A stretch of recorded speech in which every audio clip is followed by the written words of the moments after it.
అయోధ్య పేరిట నకిలీ ప్రసాదం అమ్మకాలు చేపట్టిందన్న ఆరోపణల మేరకు ఈ కామర్స్ దిగ్గజ సంస్థ అమెజాన్ సంస్థకు కేంద్రం నోటీసులు జారీ చేసింది. Confederation of all India traders ఫిర్యాదు నేపథ్యంలో central consumers protection authority Amazon సంస్థకు నోటీసులు పంపించింది. సాధారణ మిఠాయిల్నే అయోధ్య రామ మందిర ప్రసాదంగా ఆన్లైన్లో అమ్ముతున్నారంటూ మోసపూరిత వాణిజ్య పద్ధతుల్లో అమెజాన్ నిమగ్నమై ఉందని, తప్పుడు ప్రకటనలతో వినియోగదారుల్ని మోసం చేస్తున్నారంటూ అమెజాన్పై ఫిర్యాదులో పేర్కొంది సిఐటి. నోటీసుల నేపథ్యంలో అమెజాన్ సంస్థ వారంలోపు వివరణ ఇవ్వాల్సి ఉంటుంది.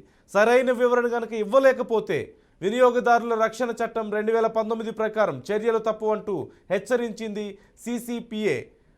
మరోవైపు నోటీసులపై అమెజాన్ స్పందించింది. ఈ విషయంలో సెల్లర్ల జాబితాను పరిశీలించాలి, చర్యలు తీసుకుంటామంటూ నోటీసులపై తమ పాలసీ ప్రకారం ముందుకు వెళ్తామంటూ కంపెనీ ప్రతినిధి తెలియజేస్తున్నారు.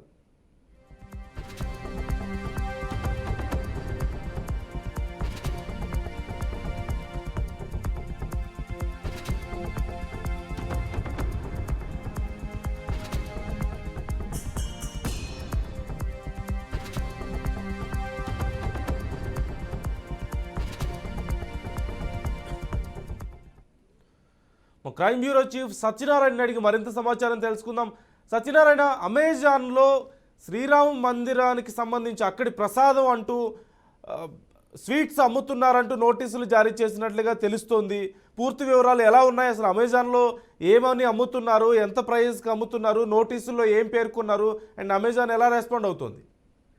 అయోధ్య రామ మందిర ప్రారంభోత్సవం అన్నది అనేక వ్యాపారాలకి అవకాశంగా మారింది.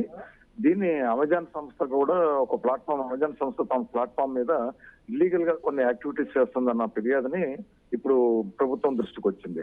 ముఖ్యంగా confederation of all India traders కేంద్ర ప్రభుత్వానికి ఇటీవల ఒక ఫిర్యాదు చేసింది.